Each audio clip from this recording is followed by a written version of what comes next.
Zack Snyder had to battle with the rating board over Batman v Superman, revealing the board's issue with the iconic superhero showdown. Welcome to Stats In. If you're just joining us, please subscribe and don't forget to turn on notifications bell for more video.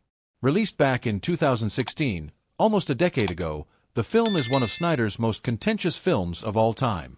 Even though the two superheroes have gone against each other in the DC Comics multiple times, Snyder once revealed that so unfathomable was this idea to the rating board that he had to fight to keep the film's PG-13 rating.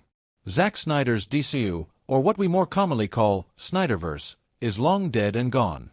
However, despite their debatable nature, Snyder's DC flicks continue to be watched and talked about even today.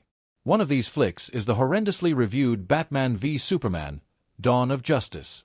And Batman v Superman, Dawn of Justice bears the majority of this criticism, thanks to its polarizing concept of pitting two of DC's most iconic heroes against each other.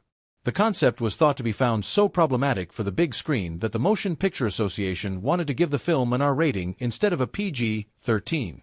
Zack Snyder is a brilliant filmmaker, yet he has always been a polarizing figure in the world of filmmaking. Especially when it comes to his vision for DC, the fandom is generally divided between two groups. One who wholeheartedly loves and enjoys his dark take, and the other who vehemently hates and criticizes his take. Back in 2024, during an interview with Joe Rogan, Snyder revealed how he had to fight to get his film a PG-13 rating. They kept making it an R. We were like, what do you want us to cut out? They were like, we just don't like the idea of Batman fighting Superman. I can't take that out, that's the movie. While Snyder did not reveal how they remedied this problem and what changes they had to make, he did remark that his version, aka the Snyder cut of the film, is much better, according to him. Well, fans of his would too agree on this, that the director's cut, known as the Ultimate Edition, released only for home media, was ultimately a less diabolical film. This leads us to the question of why the film is such a contentious one, sparking debates even after a decade of its release.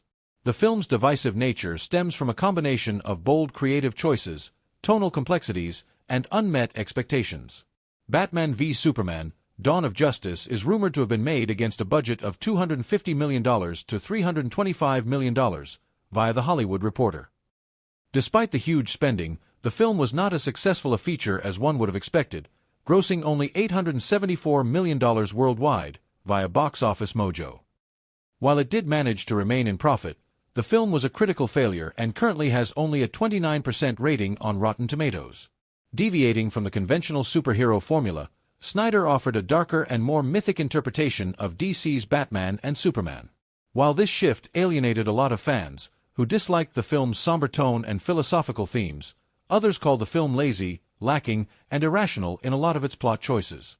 Additionally, the theatrical cut's choppy editing and narrative gaps only fueled this criticism further, and the infamous Martha scene has today become a symbol of the film's polarizing reception. On the other hand, some fans appreciated the film and its operatic storytelling and deeper exploration of heroism, power, and responsibility. Whether one believes it is a flawed blockbuster or a misunderstood classic, there is no denying that the impact of the film remains unforgettable. Chris Evans' return to Kevin Feige's MCU is something super exciting for fans, but they won't be ready for his turn as Ultimate Captain America. Welcome to Stats In. If you're just joining us, please subscribe and don't forget to turn on notifications bell for more video. In the Multiverse Saga finale, Marvel is likely to bring elements from the Ultimate Comics, as suggested by some of the hints from the set.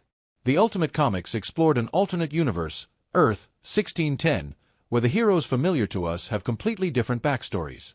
If Kevin Feige were to bring Chris Evans into the film as Cap from that universe, we would get a completely different origin story for the character. Chris Evans' return to Avengers, Doomsday has been speculated in the online Marvel discussion forums for a long time now. Despite the numerous reports denying it, fans are still hoping for Marvel to bring back Captain America. However, fans should be careful what they wish for. Some of the hints from the film set suggest that Kevin Feige's Marvel is adapting elements from the Ultimate Comics. This comic storyline features an alternate universe, Earth 1610, or the Ultimate Universe, where we see different takes on familiar superheroes.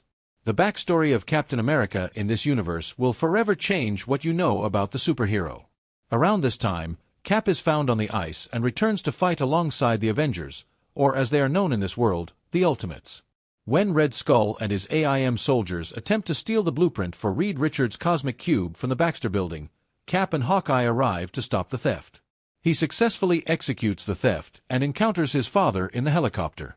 He brutally attacks his father, and before throwing him out of the helicopter, he reveals the truth that he is his son. In the year 1945 on Earth, 1610, Cap is already a super soldier and fights for the U.S. Army in the war.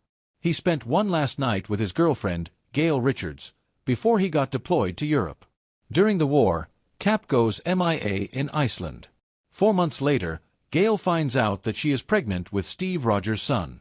The government convinces Gail to give up her baby to a foster home to keep his existence secret. However, they took him to a military camp instead, where he was trained to fight like his father. This boy went on to become a far better fighter than his father. He was physically and mentally stronger than his father and displayed an amicable relationship with the army. However, little did they know that the boy was harboring resentment towards the camp for his upbringing and that his easygoing personality was all an act. When he turned 17, he went completely rogue and killed his custodians. When he finally made his escape from the camp, he had 245 kills to his name. In order to reject Steve Rogers' identity once and for all, he used a kitchen knife to skin his own face, thus becoming the Red Skull of this universe. He was behind the assassination of President Kennedy in that universe and operated as a freelance assassin. He later joined the AIM in the 2000s. Meanwhile, the Ultimates try to take down Red Skull, but he fends them off with the power of the cube, which has given him nearly unlimited power. As he wreaks havoc among the superheroes, Cap arrives in a stolen teleporter jet to fight Red Skull. While the villain forced the jet to crash, Cap was able to teleport the jet and impale Red Skull with it. Hawkeye saves him from falling to his death, and Cap asks him about what the Red Skull had revealed to him. However, Hawkeye tries to play it off as Red Skull messing with Cap's head. Steve sees through the lie and attacks everyone at the base after realizing that he was lied to this entire time. Skull is taken to the hospital and kept alive long enough for Gail Richards to come and say goodbye. He tells Nick Fury that he intended to use the cosmic cube to turn back time and prevent Steve Rogers from going MIA. He shared that he wanted to have a normal life instead of the one given to him. However, Petra Laskoff, whose baby and husband were killed by the villain, entered the hospital in disguise and shot Red Skull in the head, killing him. In the end, it was also revealed that Nick Fury drew out the villain to steal the cosmic cube so that he could become the Shield head once again. We would have to wait to see what part of this story gets potentially adapted into the upcoming Avengers movies. Doctor Strange may be about magic and mysticism, but Marvel Studios didn't want the movie to come off as another version of Harry Potter. Welcome to Stats In. If you're just joining us, please subscribe and don't forget to turn on notifications bell for more video.